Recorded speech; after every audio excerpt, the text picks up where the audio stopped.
So in this lecture, we'll discuss intellectual property. So this is what we'll think about are things like patents, copyright, all these things that are related to the use or expression of ideas. Intellectual property refers to the creative processes. So these are ideas or expressions of ideas, trademarks, all those things that are intangible forms of property, very, very valuable actually, and increasingly so now. So these are things that they are protections that are afforded by law that are attached to the creative process. Now, there are many, many different forms of intellectual property, and these are things such as advertising jingles that you hear on the radio, or your marketing plan, for example, recipes or formulas for making a particular product, distinctive names that you're giving to a particular product or services. Very, very valuable in business, actually, wouldn't occur without them. We'll take these forms of intangible property in three parts. We'll first explore things like patents and industrial designs and what they are.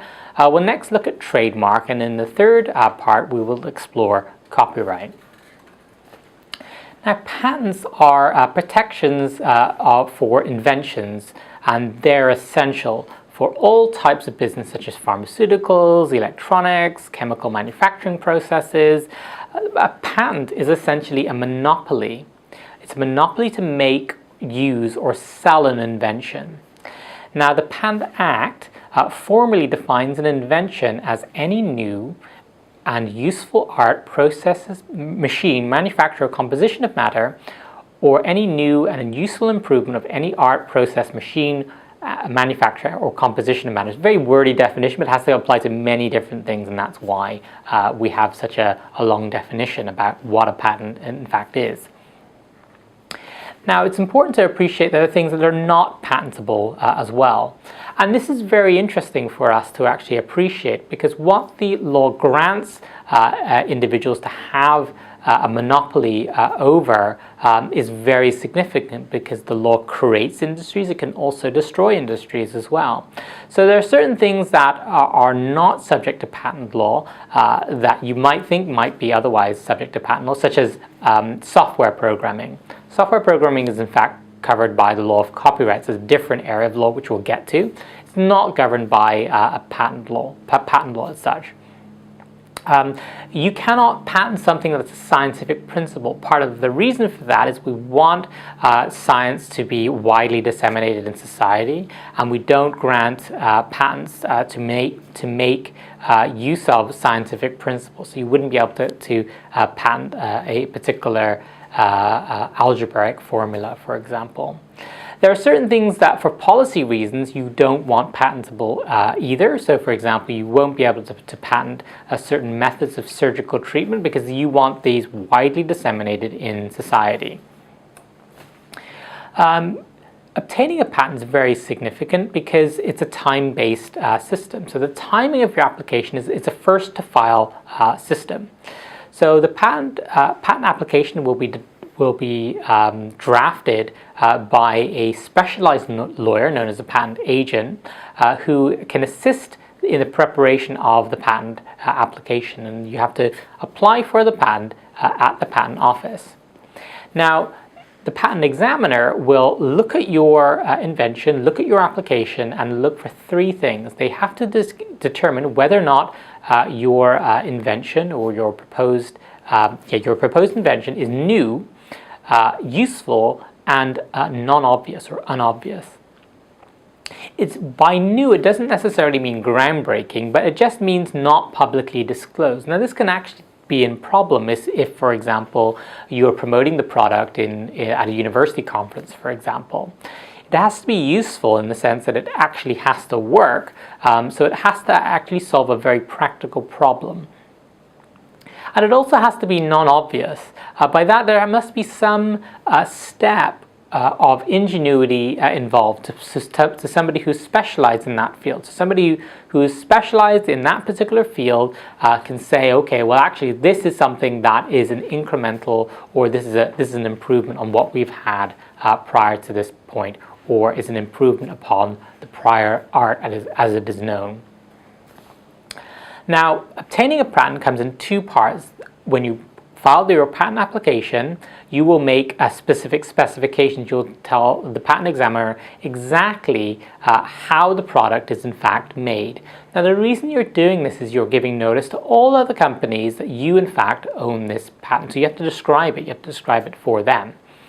And you have to describe how it is different to whatever else is on the market at the current time. Then once you've described the prior art, you will also have to make use of you will have to identify what you are claiming. What is it about your particular patent which you want to be the exclusive rights holder or the patent holder for? Now, you've got a number of benefits as a patent owner. While you're disclosing it to the world, in return for that, you get a monopoly in the invention for a period of 20 years. So for 20 years, nobody else can invent or manufacture that particular product that you have without licensing it from you. So what will happen is that you will grant a company the rights to manufacture your particular product, and they'll pay you a royalty for that. It's very costly and time-consuming, so you've got to really evaluate what the benefits are and the costs associated with pursuing a patent, because it's not cheap to do that. You can contrast patents with industrial design, something very similar. But it's not to do with a new idea. It's to do with the visual features. So, for example, your Coke bottle or a Coke can, for example, there's a special shape associated or has been designed, and that needs protection as well. So, with industrial design, you have to have a mass-produced object. By mass-produced, we mean 50 or more useful articles or objects, so things that you're using as a light fixture, for example, or a type of plate, for example.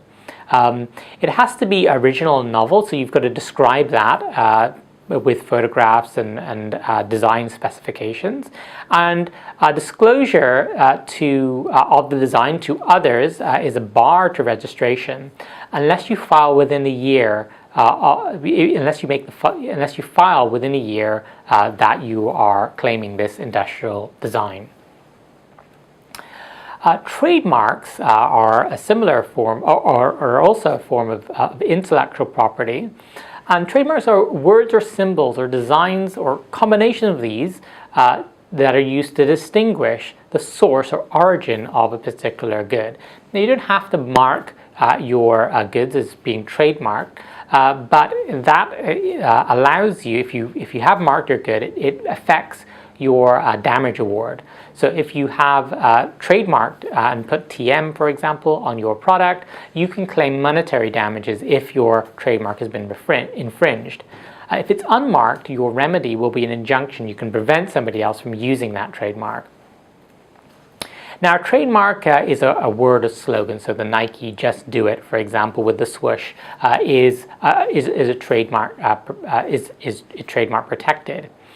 McDonald's Golden Arches, Lotto 649, all these things that we've seen in our daily life, actually. And these are in fact extremely valuable because enormous amounts of marketing resources have been expended in creating the connection between the consumer and the particular product. And the process of branding is what is protected, in fact. Now, as I mentioned, you can register your trademark or have your trademark unregistered.